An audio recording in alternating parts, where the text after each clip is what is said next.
How's it going? I'm Krish. I'm taking cybersecurity environment management, and for this project specifically, I built a secure Linux virtual machine. I chose Ubuntu because and it's running on a UTM because Ubuntu is mainly seen as the industry standard for cybersecurity work. So as we can see here, this is let me start this up. Let me demonstrate the account security configurations I implemented. I'm logging in as Krish, a non-root user. This is a critical security measure. I don't use root for daily work because if this account is compromised, an attacker can still destroy the system without the root password. So let me go ahead and put that in. And as you can see, I'm here. Let me double check and ask who am I. It shows that I'm Krish. So for any administrative task, you use the sudo command or in the sudo command, which requires a password authentication. This requires basically an extra barrier for unauthorized privilege escalation. So let me do that right here and run that same task with the sudo command. And as you can see, it asks me password. And notice I had to authenticate it. That's my security principle in action of at least just privilege. My user account has limited access, and administrative access requires a proof of identity. These configurations are standard in the cybersecurity environment, so learning them now on a personal virtual machine that I've created prepares me for real world work. Thanks for watching.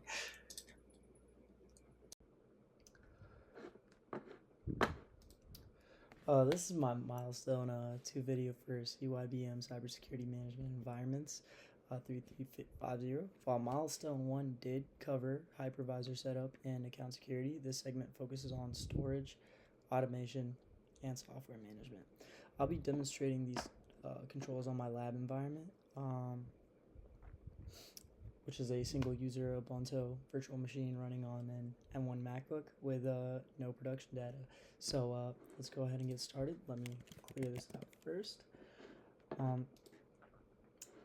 First, let's inspect permissions on the system's hash file. We'll be doing this by simply doing it ls/shadow. And this shows us that the permissions here are 640, I believe, and only the root can read and write. The shadow group can read, and standard users get 0 access. The strict permission is the primary barrier that's being used for storage, which prevents local users from basically copying hash files and attempting any online brute force attacks.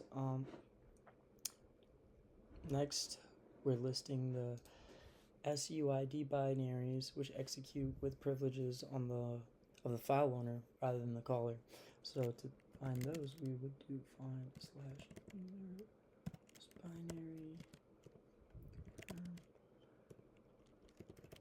4000. And over here we can see we have switch user, sudo, password, and mount. This is the expected baseline for Ubuntu because SUID files present an inherent privilege escalation risk. Our primary defense here isn't moving core system utilities, but being able to see that list ensures that there's no other binaries being added and messing up our overall system. So next up, let's check out the partition layout. And over here we can see that it's a simple 30 gigabyte single root volume. I can't show my mouse there.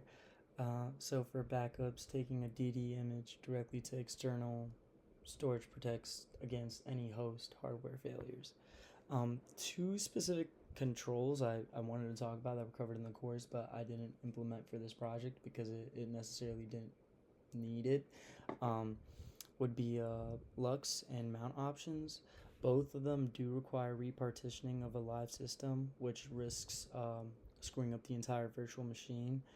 I documented more about those in my write-up, but for this type of project, there simply would be no purpose because it already has a layer of encryption being on the MacBook itself. So let's go ahead and move on to our other scheduled tasks. So we will now be focusing on our automation segment of this. I'm gonna display this by first checking on our cron feature, and we will do this by first checking out our cron whitelist. That will be done with the command sudo cat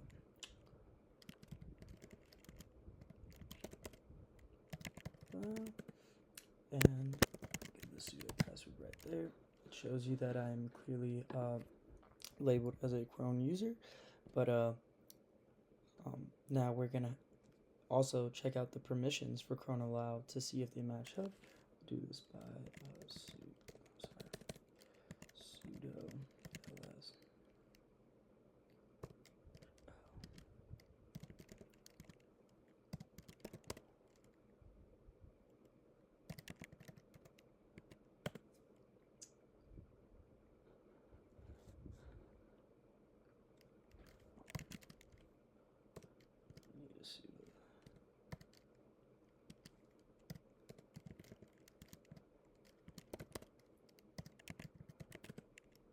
And that shows us that there is one root user. It's set to 600, meaning only root can edit, preventing unauthorized users from adding themselves to run any type of scheduled jobs. And now we already ran add allow, but we can run sudo cat just to make sure.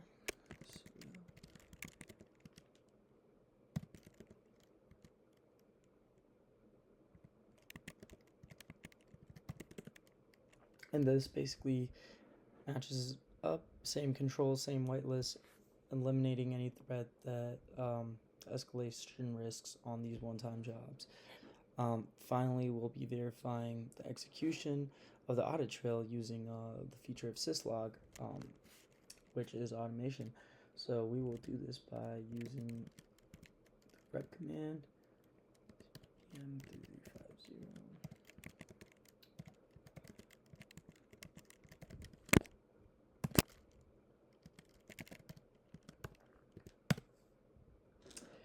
And this obviously shows the 3 timestamps. Syslog basically records exactly when tasks execute.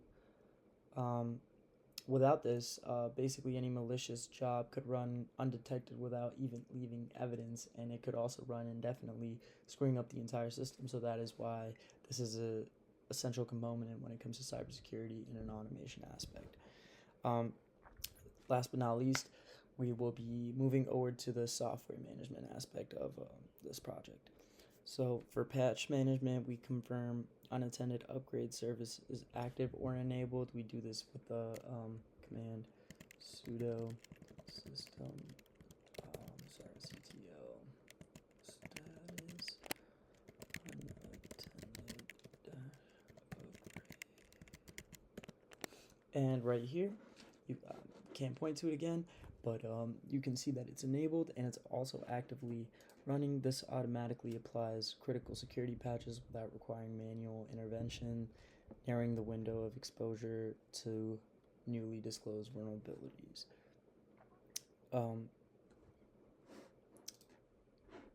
So as you can see, the command that we ran over here is sudo apt list upgradable.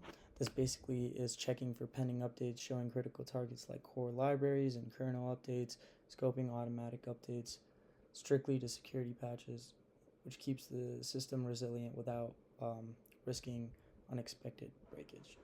Our next step right here would be looking at package verification keys. The only default signing keys are trusted. So avoiding untrusted third-party keys keeps our supply chain trust surface as narrow as possible, which is ideally what we'd want. And we could look that up by looking at ls.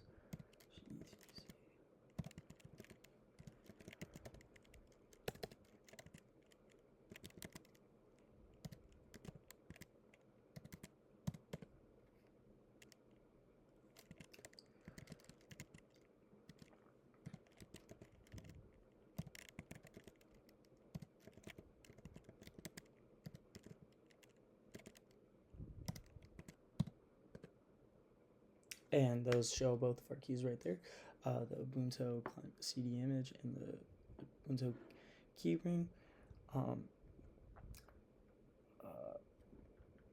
Testing packages installations without sudo triggers permission denial, and that's another security feature that I was trying to show off there that I kind of forgot about, but that also basically makes the environment more stable and more secure.